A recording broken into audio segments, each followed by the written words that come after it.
తెలంగాణ రాష్ట్రంలో ఒక 25 kVA transformer, electrical transformer విషయం చెప్పారు, 60,000 రూపాయలకు దొరుకుతూ ఉంటే ఆంధ్రప్రదేశ్లో 1,20,000 రూపాయలు పెట్టి ఎందుకు కొన్నారని అడుగుతున్నాం మేము. 60,000 రూపాయలకి పక్క రాష్ట్రంలో దొరుకుతూ ఉంటే ఈ రాష్ట్రంలో అదే ట్రాన్స్ఫార్మర్ 1,20,000 పెట్టి ఎందుకు కొన్నారు? ఎవరి దగ్గర కొన్నారు?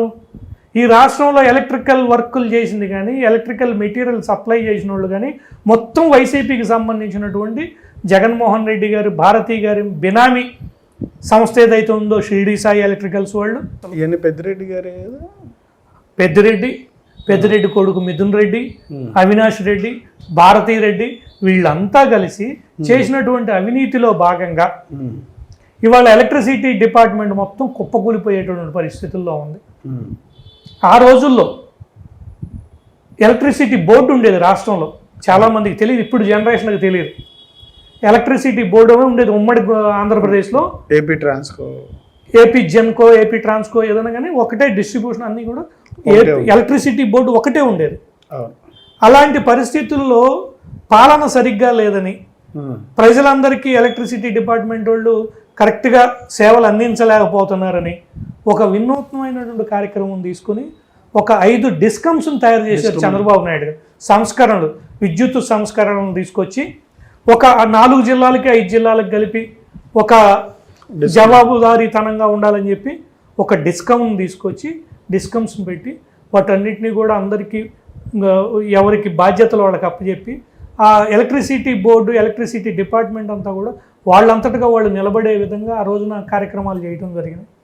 అలానే 2014లో గవర్నమెంట్లోకి అధికారంలోకి వచ్చినప్పుడు కూడా సోలార్ పాలసీ తీసుకొచ్చాం. ఎక్కడెక్కడ వాళ్ళంతా వచ్చి ఆంధ్రప్రదేశ్లో కర్నూలు జిల్లాలో, రాయలసీమలో ఎలక్ట్రిసిటీ జనరేషన్కి పెట్టుబడులు పెట్టారు.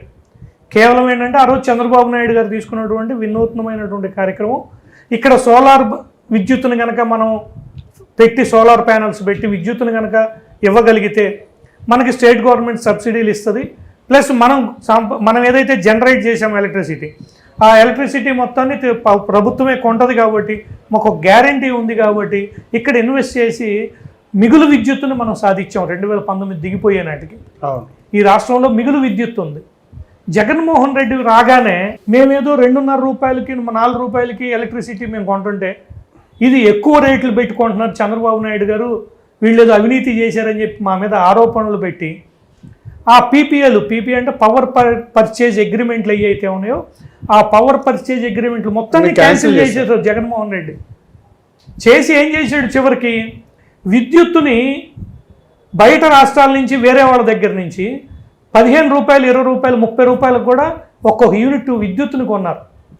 యూనిట్ విద్యుత్తుని మేము సోలార్ వాళ్ళ దగ్గర 3 రూపాయలు, 4 రూపాయలు, 2.5 రూపాయలు అట్లా ఫేజ్ వైజ్గా మేము కొంటే వాటన్నిటిని రద్దుపరిచి ఆ అగ్రిమెంట్లన్నింటినీ ఇతను మళ్ళీ పీక్ టైంలో ఇక్కడ పవర్ పోతుందని చెప్పి ప్రజలు గొడవ చేస్తుంటే మళ్ళీ 20 రూపాయలు పెట్టి, 30 రూపాయలు పెట్టి బయట నుంచి ప్రైవేట్ వ్యక్తుల దగ్గర విద్యుత్తును కొన్నాడంటే అతను ఎంత తెలివిగలవాడో, ఈ రాష్ట్రానికి మంచి చేశాడో చెడు చేశాడో ప్రజలే ఆలోచించుకోమని కోరుతా ఉన్నాను.